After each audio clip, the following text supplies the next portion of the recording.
안녕하세요. 일신사입니다. 저희 채널에는 신박한 사연들이 많이 있으니 많은 분들의 구독 부탁드립니다.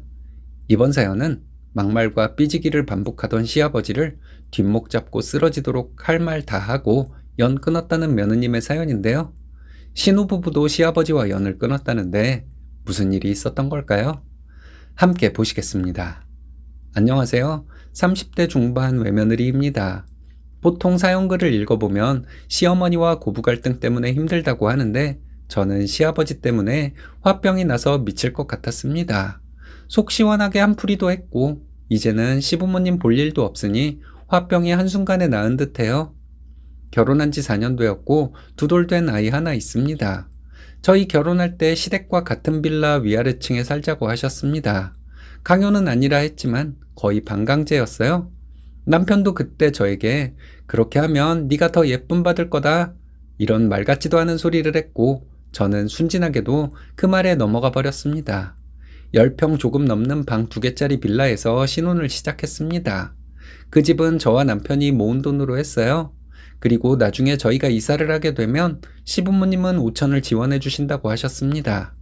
근데 저희 이사를 나올 때 시부모님은 모른 채 했습니다. 말로는 신우가 곧 결혼할 거라서 목돈이 필요하다고 했지만 그게 말이 되나요? 암튼 저희는 대출받아서 이사를 나왔습니다. 결혼 준비를 할 때도 저는 결혼 비용을 최소화하고자 반지도 커플링 정도 하고 예물 같은 것은 생략하자고 했어요. 남편도 동의한 부분이었고요. 그런데 시어머니는 저에게 다이아 반지를 해준다고 하시더군요. 저는 액세서리 같은 것에 전혀 관심이 없는 사람이었거든요. 우리는 비싸지 않은 커플링으로 할 생각이다 말씀드렸는데 시어머니는 무조건 다이아를 해주시겠다고 하셨습니다. 그래서 저는 단순한 생각으로 시부모님이 나를 예쁘게 봐서 그러시나 보다 생각했습니다. 해준다는 것을 계속 거절하는 것도 예의가 아닌 것 같아서 시어머니 뜻을 받아들이게 되었어요. 저도 받은 만큼 남편에게 해주게 되었죠. 나중에 알고 보니 다이아 반지는 시부모님이 해주신 것이 아니라 남편이 해준 것이었습니다. 시어머니가 저한테 다이아는 해줘야겠고 돈은 없고 해서 남편에게 해주라고 한 것이었어요. 시어머니가 고집스럽게 다이아 반지를 해주겠다고 했던 이유는 제가 예뻐서가 아니었습니다. 본인 친구들이 며느리들한테 다들 그렇게 해주었으니 본인도 체면 때문에 해줬던 것이었죠. 아들 돈으로 본인 체면을 살린 시어머니 참 대단하다는 생각만 들었습니다. 이 사실도 결혼하고 알게 되었어요. 제가 임신 5개월 때 이런 일이 있었습니다. 시아버지가 하는 일에 고사를 지낼 일이 있다고 통보하시더라고요. 그것도 고사 지내는 당일날에요. 저와 남편은 그날 일이 있었는데 그래도 가봐야 하는 거 아니냐고 남편에게 물었습니다. 남편이 말하더라고요. 자기는 여태까지 시아버지 고사 지내는데 한 번도 간 적이 없다고 안 가도 된다 하길래 저희는 원래 있던 일 보고 집에 왔다가 시댁으로 갔는데 시아버지는 저를 모른 채 하시더군요. 저희가 고사 지내는데 안 와서 화났다 이거죠. 저한테 직접 얘기하신 것도 아니고 아들에게 말씀하셔놓고 왜 며느리를 원망하시는지 임산부 며느리가 추운 날 고사 지내는데 꼭 가야 하는 걸까요? 그날 고사 지낼 때 안 왔다고 저를 탓하시며 가정교육을 어떻게 받았냐는 말까지 나오는데 아무런 대꾸도 못한 제 자신이 너무 싫었습니다. 며느리인 저에게는 한마디 안 하시고 남편에게만 언지를 주셨으면서 아들이 고사에 안 간 것을 가지고 며느리에게 가정교육 운운하는 것이 정상일까요? 그날 저 집에 돌아와서 1시간 가까이 울었습니다. 아이 낳고 저도 일하겠다고 시어머니께 아이를 부탁했습니다. 평일 중에 이틀만 아이를 맡아주시면 되는데 시어머니는 바로 오케이 하셨거든요. 너무 감사했어요. 만약 시어머니가 노 하셨다면 어린이집에 맡기고서라도 일을 하려고 했습니다. 시어머니가 오케이 하셔서 일자리를 구했는데 거의 바로 취업이 되었습니다. 직장 다니기 시작하고 2주 정도 지나서 시아버지는 당장 회사 그만두고 애나 보라 하시더군요. 별 이유도 없었습니다. 이유는 딱 하나, 애는 엄마가 보는 게 맞다는 거였어요. 너무 어이가 없었네요. 아이 맡아주시는 게 힘드시면 그냥 어린이집에 맡기겠다 해도 시아버지는 안 된다고 어린이집을 어떻게 믿냐고 하시더군요. 이게 얼마나 어이가 없는 일이냐 하면 처음에 일자리 구하기 전에 부탁드릴 때는 아무 말씀 없다가 취업하니 2주 만에 그만두라는 것이었습니다. 어린이집에 보내는 것도 안 된다. 무조건 일 그만두고 애나 봐라 이거였어요. 그전까지는 내내만 하다가 그때 저도 처음 고집을 부렸습니다. 결국 아이를 어린이집에 보내고 지금까지 저는 일을 하고 있지만 이때부터 가슴에 돌덩이를 하나 얹고 사는 느낌을 가지고 살았습니다. 얼마 전에 할머님 제사가 있었는데 이때 정말 폭발할 뻔했습니다. 오전 근무하고 반차를 내고 회사에서 시댁 가는 길에 아이를 어린이집에서 데리고 시댁으로 갔어요. 아이 데리고 이것저것 음식하느라 힘들었는데 그날 점심을 안 먹어서 너무 배가 고팠습니다. 저녁에 시댁 어른들 오시기 전에 부침개라도 좀 먹으려고 시어머니께 드시겠냐고 여쭤봤어요. 해서 같이 먹자고 하셨고 시아버지께도 드시겠냐고 여쭤봤는데 시아버지는 대꾸도 안 하셨습니다. 다시 큰 소리로 여쭤봤더니 그때서야 안 드시겠다고 하시더군요. 한참 부침개를 부치고 있는데 시아버지는 기름 냄새가 진동을 한다. 창문 다 열어라. 이러시더군요. 점심도 못 먹고 저녁 때가 거의 다 돼서 부침개 좀 먹겠다는데 그렇게 눈치를 줄 일인가요? 제사 음식을 할 때는 기름 냄새 안 났겠어요? 지금 부침개 때문에 네 엄마 기침하는 거 아니냐? 이러시면서 또 소리를 지르셨습니다. 시어머니는 그런 거 아니라고 하셨는데 내가 여기 와서 음식하느라 고생하고 이런 대접을 받으며 여기서 뭐 하는 짓인가? 했습니다. 눈물이 나려는 걸 꾹 참았어요. 곧 친척들 올 텐데 여기서 울음 터지면 안 된다는 생각으로 꾹 참고 있었네요. 작년 말에 남편이 회사를 그만두게 될 상황이었습니다. 시부모님도 알게 되셨는데 별 말씀 안 하셨어요. 내가 일 안 하는 동안 남편 혼자 돈 벌었으니 쉬면서 천천히 새 직장 알아보라고 했거든요. 신우는 재작년에 결혼했어요. 결혼한 지 1년 정도 지나서 시매부는 백수가 되어 지금까지 놀고 있습니다. 신우네는 아이가 급한 것도 아니고 둘이 사는데 신우 벌이만으로도 생활비는 될 거예요. 그리고 신우 결혼할 때 시매부 부모님께서 7억 넘는 아파트를 해주셨기 때문에 신우네는 갚아야 할 빚이 있거나 하지도 않아요. 반면에 저희는 1억가량의 빚이 있습니다.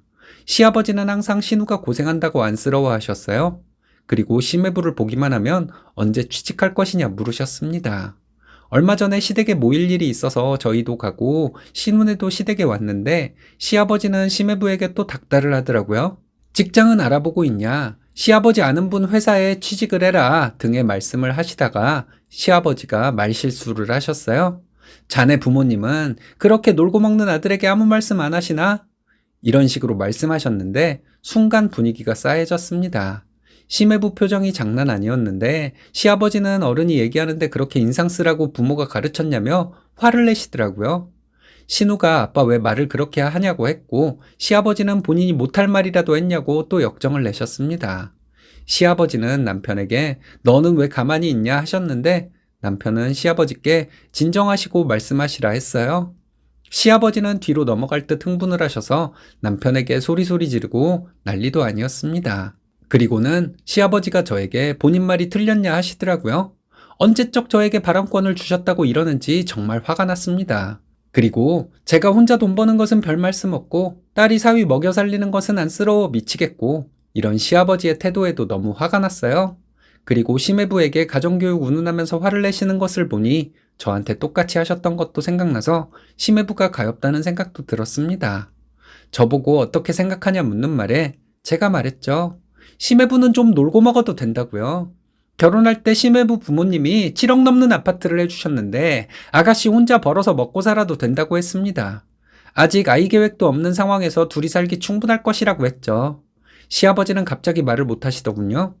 우리 결혼할 때도 아버님은 말로만 해주신다고 했고 나중에 모른 채를 하셨는데 신우에게도 그러셨다는 것을 알고 있다고 했습니다. 그런데도 시매부가 이혼 안 하고 살고 있는 것을 보면 아버님은 시매부한테 고마워해야 한다고 했어요. 시매부뿐만 아니라 사돈 어르신들께도 항상 고마운 마음을 가지고 살아야 하고 그런 마음이라면 이렇게 시매부에게 화를 낼 수 없다고 했습니다.